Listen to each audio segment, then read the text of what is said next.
Hey, good evening, everyone. Thank you for joining us tonight. We'll start momentarily. There's a few brief words.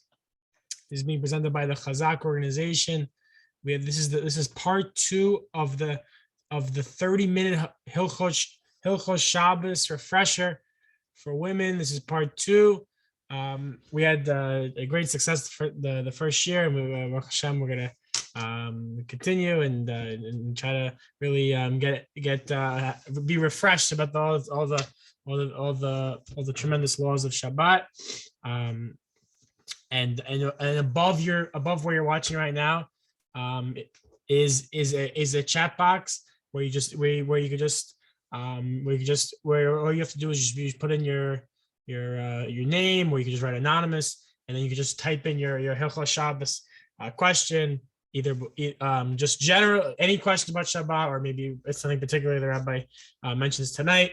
Any Shabbat question, the Rabbi will answer it in the chat box, or you can also email us your question to events@chazak.org. That is spelled events@chazaq.org. Again, events@chazak.org. Whether you're watching live or you're watching the recording of this, email us your Hilchot Shabbos question. Rabbi Shay Tahan will answer right here. Again, this program is every Wednesday night, 8 p.m. Eastern Standard Time on chazak.org/live, chazaq.org/live. It's being dedicated to the full shlema of Anael Bat Rivka. Have a complete refuah shlema Bekarov. And following the lecture tonight, Rabbi Tom will be answering any questions which are submitted on the laws of Shabbat. It's a great honor to call upon our dear friend, Rabbi Shay Tahan. Thank you very much, Rabbi. Thank you very much for doing so much for Klal Israel, day and night, mamash, all the time, non-stop. Chazak organization. Thank you all for joining us.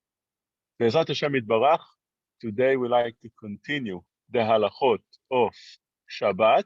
Last time, the first class, we spoke about what the meaning of Shabbat is, how does it imply in halacha. We did introduction. Today, we'll go into the actual halachot Be'ezrat Hashem Yitbarach. And we'll start with the Hilchot Bishul, the laws of cooking, baking, because that's one of the most practical halachot that every person uses on Shabbat in so many different ways. You want to make tea, you want to make coffee, you want to reheat your chicken soup, you want to put your chicken that it's fully cooked from the fridge onto the fire, on the stove, on the hot plate, what's permitted, what's not permitted. Those halachot are very, very important, and there are many, many halachot to learn. So in our very limited time of the class, we'll go just on the basic, explaining the very, very basic, because each halakha in Hilchot Shabbat has many, many details, and each details tells you what is permitted and what's not. If you learn all the details, you'll know how to apply it, how to apply the halakha, or the question that you might have on Shabbat. You come to put something on the blech. Is it permitted or not? How would you know? So you have all these details that come to play, and you'll know whether you could do that or you should refrain from doing it. So we'll start off, Be'ezrat Hashem, with the very basic. Just an introduction to everything that we like to start off with, and that is, since it's a class mostly for women, we need to know that on Shabbat, women and men are exactly the same, which means although we have a rule that mitzvot aseh shazman grama nashim pturot, which means any law in the Torah that is bound to time, women are exempt from it. So therefore, if you take an example as blowing the shofar on Rosh Hashanah, blowing the shofar is bound to time. It comes once a year. Something that comes a certain time, whether it's yearly, weekly, monthly, even daily, but there's a time to it. There's a time to it, like Kriyat Shema. There's a time to it when to read Kriyat Shema. It's in the day and the night, not in the afternoon. Women are exempt from all mitzvot aseh, all those mitzvot, the positive commandments that are bound to time. So therefore, shofar, they're exempt. Many women want to go and hear the shofar because it's a great thing, but they're not obligated. shaking the lulav on Sukkot or sitting in the sukkah is bound to time. It comes on Sukkot. Woman is not obligated to do it. If woman wants to perform a mitzvah aseh shazman grama, beautiful. She'll get rewarded as well, but she's not obligated like men. When we're dealing with Shabbat, Shabbat is equal men and ladies. By the way, we're coming close to the holiday of Purim. Purim is the same thing. Women are also obligated. Over there, Chachamim obligated women because of Hena Yugo Toanes. Chachamim tell us that since women were also in the miracle of the Jews being saved by HaKadosh Baruch Hu from Aman's claws, also women were part of that. That's how Rashi explained it, which means Aman wanted to kill Anashim v'Nashim v'Taf be'Yom Echad. He wanted to wipe out the entire nation of Israel, women included. Therefore, they also are to celebrate the holiday of Purim. When it comes to Shabbat, where do we know that women are obligated on Shabbat? It's also the mitzvot aseh of Shabbat, like for instance, Kiddush, should be learned from somewhere in order to obligate, because it is a mitzvah aseh shazman grama, and the answer is that we learn it from Shamor v'Zachor. There's a hekesh comparison to the Shamor. Shamor means you have to keep the negative laws, which means you're not allowed to violate the Shabbat. Women are obligated in all negative laws, which means all things that you're not allowed to do, all the lavim, all the things that you're not allowed to do. Don't steal, don't kill, anything that is the don't eat non-kosher. All those things are women are obligated the same as men. And since on Shabbat it says Shamor, which refers to all the negative, and Zachor means all the positive, which is, for instance, the Kiddush. Therefore, women are obligated in that as well. How do we know they're obligated in all, to keep Shabbat in all the forms? Because it's under the law of Shamor. You must keep from doing any violation of the Torah. That's not any different than any other violation of the Torah that women are obligated to keep. Women are obligated as well on the mitzvot, the Rabbanan of Shabbat. For example, not to move muktzeh. So you have a cell phone, it's a muktzeh. How do you know that women should not move muktzeh on Shabbat? Because they are exactly the same as men when it comes to Shabbat, even by the Rabbanan, by the Midagim, by the Chumot, everything is the same. So when we come into cooking, obviously, that would be no difference. Cooking on Shabbat is learned from the fact that in the Mishkan, they used to cook and to make the dye in order to dye the yeriot of the Mishkan. Those things had to be cooked. And therefore, we learn from there that cooking on Shabbat is not permitted. We already explained in the previous class that all the laws of Shabbat we learn from the Mishkan. Anything they did on the Mishkan, we're not allowed to do on Shabbat. As the Pasuk compares Shabbat to the Mishkan, it says, Achet Shabbatotai Tishmoru. All those things that are done in the Mishkan, in the tabernacle, in the desert, were not permitted to do on Shabbat. So that is what's not allowed. Now, what falls under the category of cooking? Is it only cooking? Cooking means literally putting something in the water on the fire, which means that you want to cook chicken or you want to cook potatoes. You put those potatoes inside water on top of the stove. That is called cooking in water. But is it only in water? No. If you want to bake something in the oven, that's also the same prohibition as cooking. Ofeh, for instance, is the name of the Av Melacha. Baking. Baking is not allowed. Roasting on Shabbat is not allowed. These are all prohibited mideoraita, biblical prohibition. So you wouldn't be allowed to, for instance, fry something. You're not allowed to roast something. You're not allowed to use a microwave to cook something. You want to use a microwave? It works, let's say, in a way that you don't have to violate electricity, or even with the extra prohibition of electricity. But cooking something in a microwave is a violation of cooking on Shabbat, even if it's not done with water. It would be baking, roasting, whatever you want to call it. Cooking in a microwave is not permitted. That's a Shabbat violation. What else? For instance, let's say you want to steam something.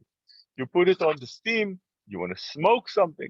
All those things are not allowed on Shabbat and the actual prohibition of the Torah of cooking. Now, cooking itself has a lot of laws that details that we're trying to figure out tonight.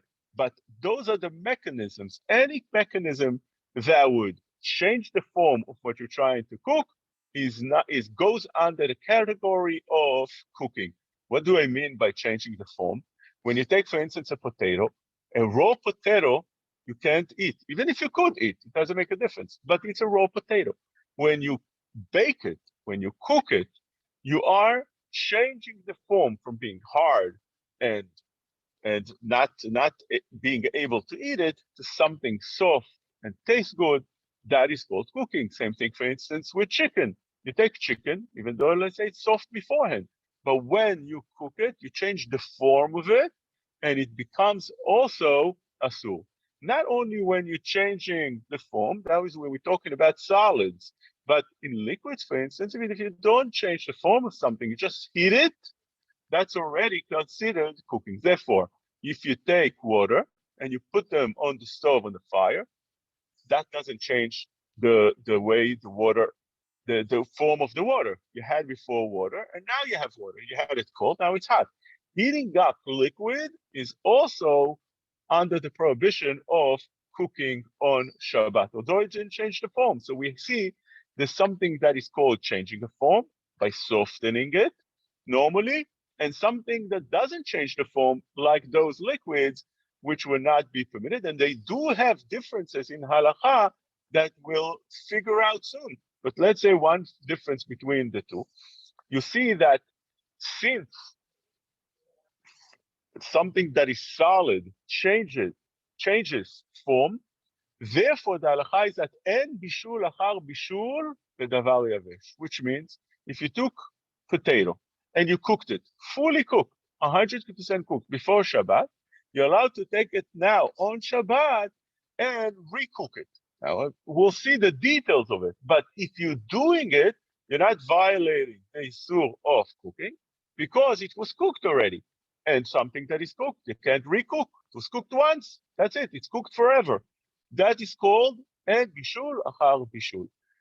For liquid, we say that yesh bishul achar bishul, according to halakha, according to Shulchan Aruch, but that's how the Shulchan Aruch ruled, that yesh bishul achar bishul in something that is liquid, lach. What does that mean? You have water, and you cooked yourself, and you made yourself water for the tea. Now, that happened before Shabbat. On Shabbat itself, that water cooled down. You want to reheat it. Reheating it on Shabbat is considered cooking it. Why is that? Why is it that by liquid is different than the solid? Some explain because the solid, once you change the form, as we explained before, it changes and the form is there different than it was, and it stays there forever. But when we're dealing with the liquid, the only difference between cooked and not cooked is that it's heated up. That's it. That if it cools down, it goes back to the original form that it was before. Water that is cold or water that was heated up and then it cooled down is the same exact thing. You wouldn't see any difference. You don't feel any difference. So therefore, reheating it is considered cooking on Shabbat, which is not permitted. So these are some of the very basics. Now, when we're dealing with the two, there's also a difference, and let's first learn the terminologies. The very basic terminology that every person needs to understand and be familiar with very well is the din of yad soledet. Yad soledet means something that is hot to the point that you can't put your finger in it. What does that mean? If you take your finger and you put it in something that is very hot, and you would to the point that you wouldn't be able to leave your finger in it for too long, because your finger is going to come out from the heat itself. It's going to cause the pain of the heat will cause you to remove your finger from the liquid. That is called yad soledet. You can try it out. Many times the tea is not that hot. You can put your finger in it and you're not gonna feel more than just sometimes just a little bit discomfort. But sometimes it's so hot, you can leave it there for a couple of seconds, but then you'll have to remove it. Sometimes it's so hot, there's something called yad nichvetbo. Even hotter, you can't put your finger in it at all. You can't put your finger, it's that hot.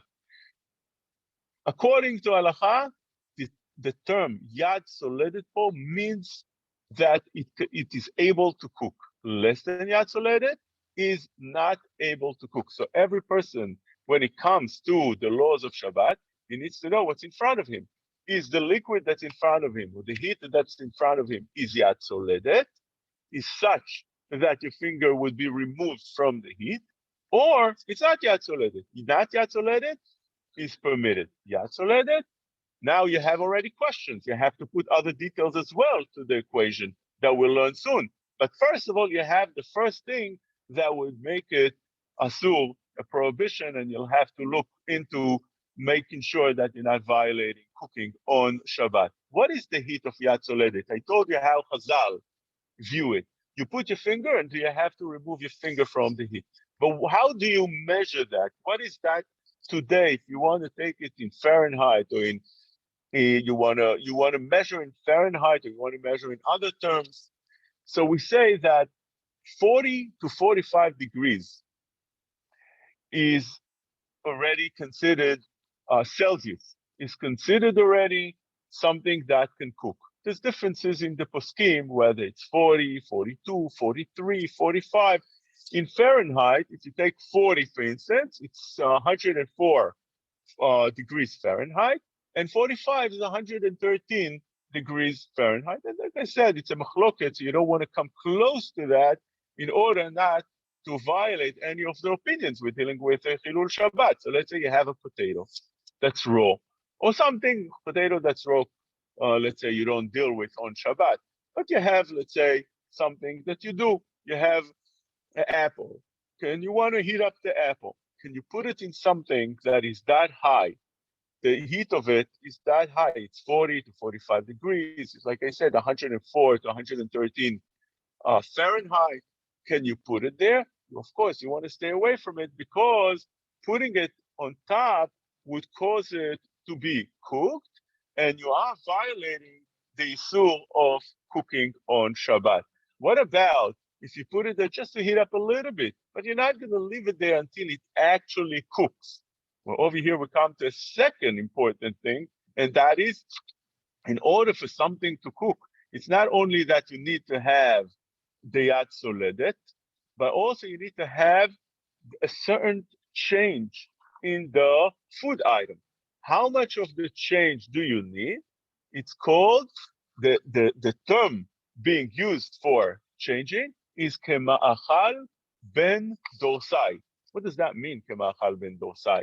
So Chachamim tell us that there used to be a thief that his name was Ben Dorsai. This thief didn't have time. He was always on the run. He's a thief. He's on the run. He steals from one place. Doesn't have much time to eat. If he's going to sit down and cook his food fully and enjoy it and sit down and have a whole meal, meanwhile the police will get to him. So therefore, what would he do? All the time he would be on the run. He would have to eat very quickly. He would want to eat something. He would cook it half, third, partially.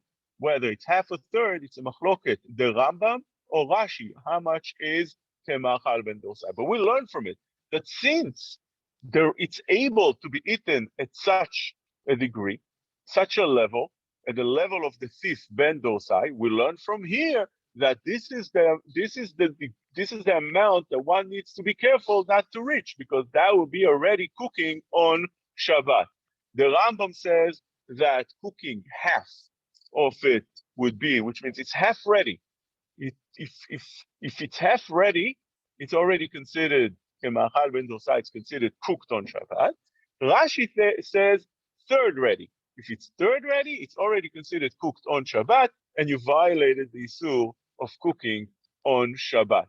Now, this is how much you're not allowed to leave the product on a place that is yad soledet. So you have, for instance, let's say your pot. You took out your pot from the stove and you place it on the counter. That pot now can cook. There's water in it, it's yad soledet.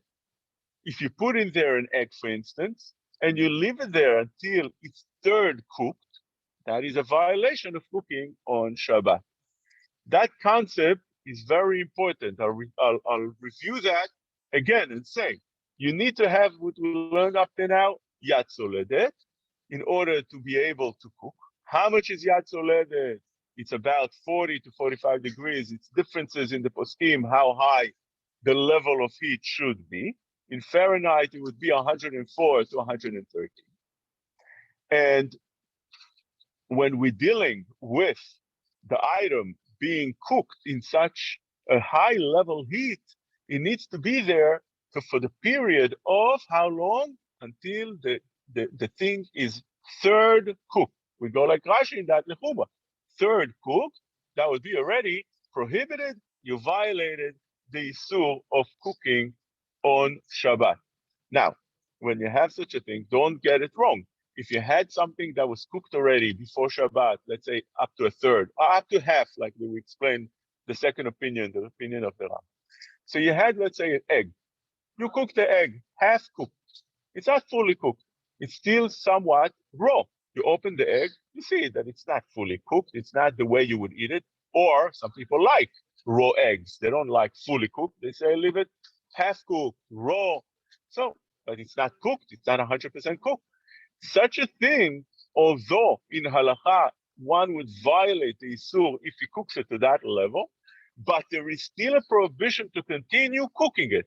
Therefore, if before Shabbat you cooked it up to third or up to half, and on Shabbat you say, "Oh, beautiful! So it's cooked already. I can complete the cooking of it." No, completing the cooking, even adding a little bit of cooking to something that is not fully cooked, is also a violation of cooking on Shabbat. And that is something that I warned many times in the past, and that about the different food items that they sell in the takeouts for Shabbat. Many times it's the egg rolls, those that eat maza, the kibbeh, the lachem bajin, all the different maza that they sell in the takeouts, and many other things. Many times, it's many times, many times, I should say, those things are raw inside. On the outside, it looks fully cooked, it looks good, but inside, it's not fully cooked. You peel the outer layer, let's say the egg roll. You peel the outer layer or break it to half and look inside at the dough. You see the dough is still not cooked. Sometimes it's not cooked at all. It's still raw completely. Sometimes it's not fully cooked. 20%, 30%, 99%. No good. It needs to be cooked 100%. So we take it from the takeout and we put it on the blech. When you put it on the blech on Shabbat, you are cooking on Shabbat. Very scary. You're violating Issur Torah on Shabbat. And this is something that each person should pay attention to when it comes to Shabbat. Before Shabbat, take the takeouts that you bought, open one of them, see inside, is it fully cooked or it's not fully cooked? If it's not fully cooked, cook it beforehand, heat it up, make sure it's fully cooked. Put it in the oven, let it fully cook before you actually put it on the blech or Shabbat itself. Some people don't put it on the blech at all. Okay, good. Some people eat it the way it is, or they leave it from before Shabbat on the blech. If that's the way you do it, so you didn't put it on the blech on Shabbat itself, beautiful.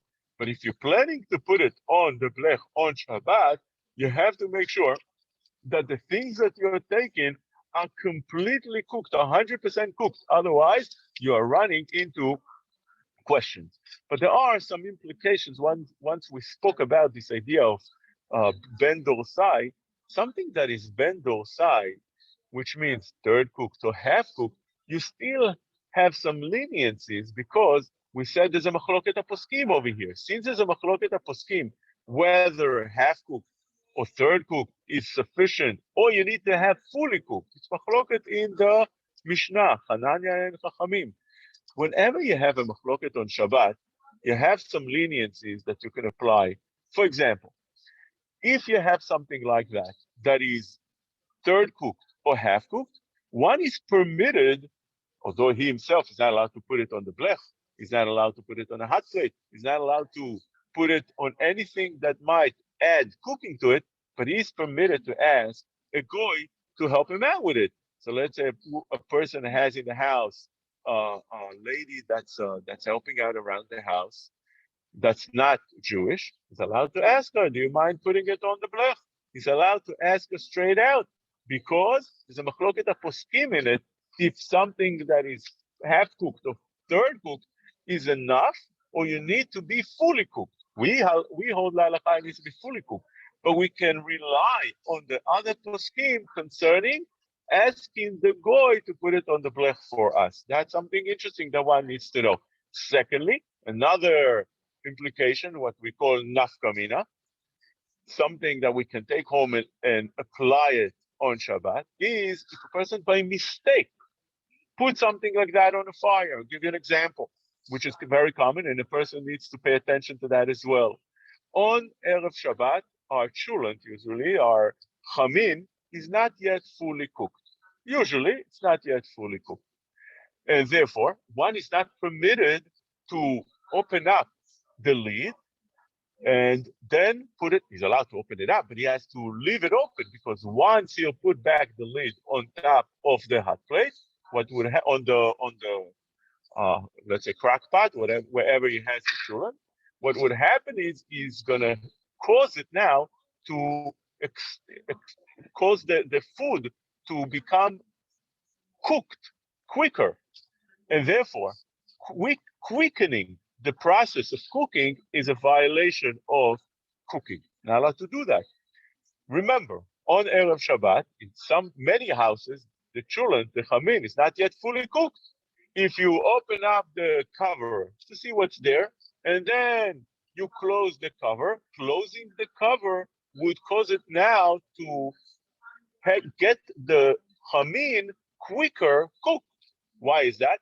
Because when you opened it, now all the steam comes out. At this state right now, it's not cooking as quick. When you put back the cover, the steam stays inside, the heat stays inside. It's going to cause it to cook quicker by putting the cover back on it. Therefore, such a thing is not permitted on Shabbat. What happens if a person did it by mistake? He's not allowed to do it. He violated Shabbat by doing that. But he opened up, he closed, and then, wow, what did I do? What did I do? I know that I did a violation of Shabbat. Can that chamin be now eaten in the morning? The halakha is yes. Why is that?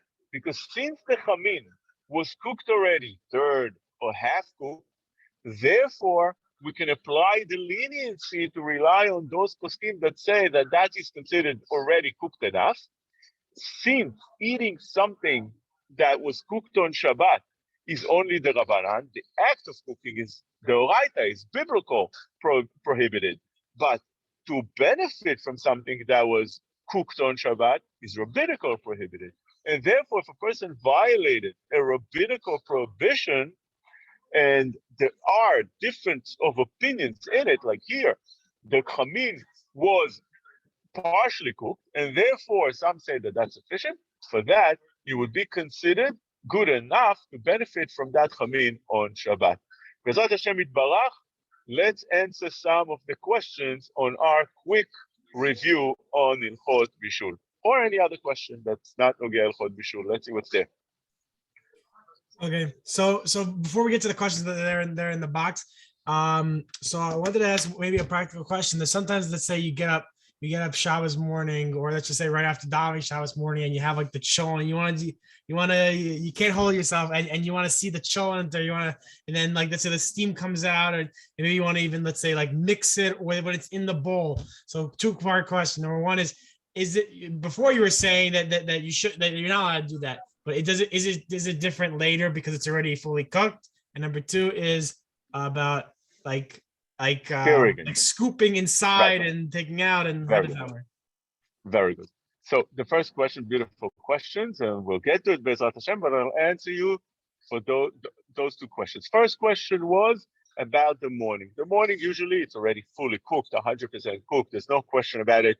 In the morning, the chamin is fully cooked. Even if you put it on low and it's still liquidy inside, and you're upset that it's so liquidy, but fully cooked, it's fully cooked. Everything is fully cooked, and you can do that.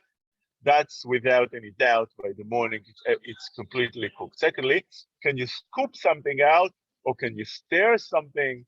Can you stir in it? There is a machloket, Sfaradim and Ashkenazim in this halacha. Ashkenazim don't allow neither, not to scoop while it's on the fire, and not to stir while it's on the fire. According to Sephardim, stirring on the fire would one should refrain from.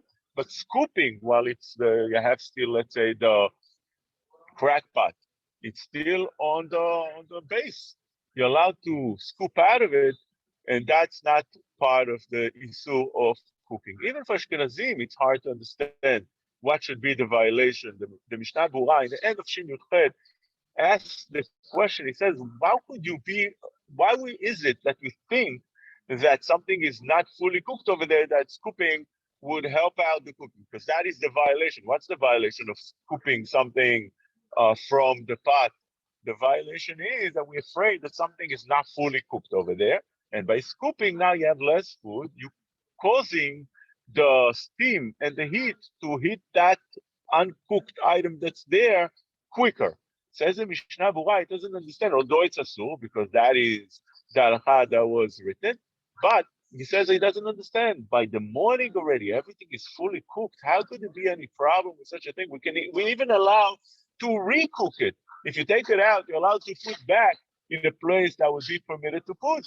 You're allowed to cook it because en bishul achar bishul. Why should that be asur? But lemaise, for Ashkenazim, scooping or stirring is not allowed. Sfaradim permit taking out of the pot while it's still on the blech, but stirring itself, that one shouldn't do. Once you remove the pot out of the hot plate or any other place that is cooking, then you can do whatever you want according to halacha. Okay, amazing. So in the chat box over here, we have some questions, some amazing questions. Again, everyone, you can submit them in the questions right above the video, or if you're watching live or in the recording, please email your questions. Will be answered by Rabbi Tahan. Email us at events.chazak.org, events@chazaq.org, events.chazak.org. So the question is as follows. So we're talking about the cooking on Shabbos. So as you were talking about that, there's way, as we know, there's different methods of that we heat up food that we have. We have the ovens, we have hot plates, you have crock pots and stuff like that. So how do we determine which one we should purchase that would be best for us in accordance with the laws of Shabbat? Meaning, let's just say are you is it better to maybe get it from let's just say a crock pot or a hot plate from your Judaica store, because maybe, and then it has like some rabbi's names or a shkach on it or whatever it is, or is it just what's your advice in that situation? What are the milas? What are the benefits, and what's Rabbi, what are we talking about? They don't understand. Buying what? A hot plate, an oven, maybe has Shabbos mode, Yontiv mode. What's our thought process in this matter? Okay, so for that, we need to designate a shiur for each and every item, each and everything. Most of the things you can buy from any store. It doesn't have to be a Jewish store, and you don't have to have all the features. But there are some things that have some features that could really help you out on Shabbat. For instance, we're talking about an oven. If you have a Shabbat mode oven, that will make things permitted on Shabbat, where normally oven being used on Shabbat is not permitted. When we're talking about, for instance, hot plate, you don't have any difference. And on the contrary, sometimes when you buy an American company, it's much more safe. I'm saying that from so many different things that happened with the Israeli maybe now already they make them better, but years ago they used to make them very, very sloppy, and there would be fires and all kind of shortages, electric shortages from the Jewish-made, Israeli-made hot plates and so on. But again, there's so many different items that we can talk, and we need to designate for that for each and every one issue, and we'll see each and every one what would be the difference and what would be the concerns of each and every element you're using, each and every tool you're using. Okay, sounds great. Fine. So each one will have each appliance is its own in itself. Okay, fine. So maybe we'll end off with one last question about you were talking about how, like, let's say, like that let's say that if the food is itself is not fully cooked, let's just say if it's a third cooked, if it's half cooked. So is there a like how do you determine like how what level of, if it's fully cooked, if it's half cooked, what's the rules for that? Amazing. So for there's a difference between something that is solid and something that is liquid, just like we already introduced. Something that is solid, we said that it's considered half cooked, which means if an egg, for example, takes you, let's say, 6 minutes to make, it could be more, it could be less, whatever time it takes you to cook egg, let's say it's 6 minutes. So 3 minutes would be considered half that time, and that would be considered half cooked. Or, l'halacha, we go like Rashi, third of that time, which is 2 minutes. You already put it for 2 minutes on the fire, you violated cooking. Can you put it for 1 minute? You put it for 1 minute, you remove it for after a minute. There is a prohibition with the Rabbanan to put it even less than the 2 minutes period time, because they were afraid that you might forget it. How many times you do something and you plan to take it off after a minute, and meanwhile the baby's crying, the phone rang, somebody called you, you got busy with this, you got busy with that, and you forgot it, and over here you violate the prohibition of Shabbat. That is when we're talking about solid. When you're talking about liquid, when it reaches the point of Yad Soledet, which means if you, let's say you're cooking, you put water in the urn and you fill up your urn. As soon as it gets to the point of Yad Soledet, as we explained before, it's the 40 to 45 degrees Celsius. Once we're getting to that point, it's considered cooked. So there's a difference between liquid and solid. Okay, amazing. I think we'll stop here for tonight. Thank you again, Rabbi Tahan, for taking the time to this amazing series, Hilchot Shabbat. Fresher, everyone should get to join us every Wednesday, 8 p.m. Eastern Standard Time on chazak.org/live for the weekly class. If you missed the first class, please email us at the email events@chazak.org. We'll send you the link to the recording. And we want to thank everyone for joining us again, and have a great evening.